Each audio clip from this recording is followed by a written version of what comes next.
Oui, je crois que c'est à l'issue d'une réunion de l'AIPS Afrique qu'on a abordé le sujet. Donc il y a deux problèmes. Il y a des journalistes qui n'ont pas pu obtenir de visa pour diverses raisons. Si on prend le cas de la RD Congo, c'est à cause du virus Ebola. Les Canadiens et les Américains ont refusé de les octroyer le visa, les Mexicains leur ont donné le visa.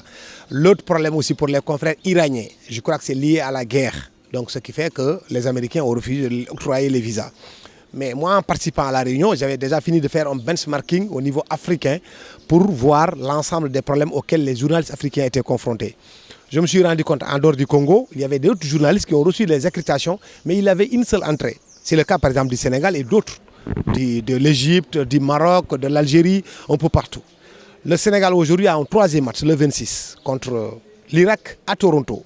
Or, si vous avez une entrée, même si vous avez un an, vous sortez. Pour revenir aux États-Unis, il faut chercher encore d'autres visas. Donc c'est une séquestration entre guillemets qui ne dit pas son nom. On vous donne le visa, mais vous restez chez nous. Vous n'avez pas le droit d'aller à Mexico. Vous n'avez pas le droit d'aller à Guadalajara. Vous n'avez pas le droit d'aller à Toronto. C'est cette situation-là que nous avons essayé de mettre sur la table de la Fédération internationale de football pour voir quelles sont les voies et moyens devant nous permettre de résoudre le problème. Pour le moment, la FIFA nous a répondu, on attend parce que l'affaire va être effectivement soumise au ministère des Affaires étrangères, secrétaire d'État pour parler convenablement, secrétaire d'État américain parce que quand même c'est une question de souveraineté. Il faut les sensibiliser parce que nous sommes là-bas pour travailler.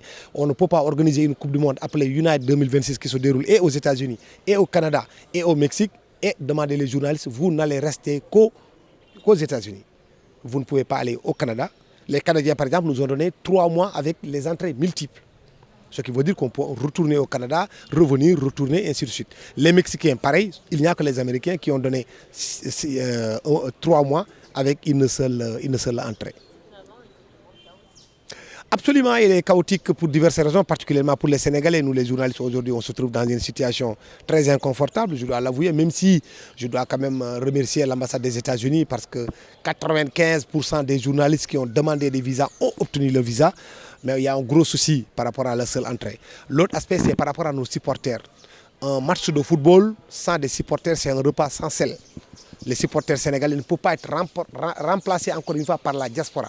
Quelle que soit l'importance de la diaspora sénégalaise basée aux États-Unis, venant de la France, venant du Mexico, personne ne peut remplacer 12e Gaïndé, Alekaza et les Bougui. Ce n'est pas la même chose. Ils ont l'ADN d'être supporters dans les veines. Ce n'est pas la même chose que les spectateurs. Parce que les autres qui viennent, ce sont des spectateurs, ce n'est pas la même chose. Jërëjëf.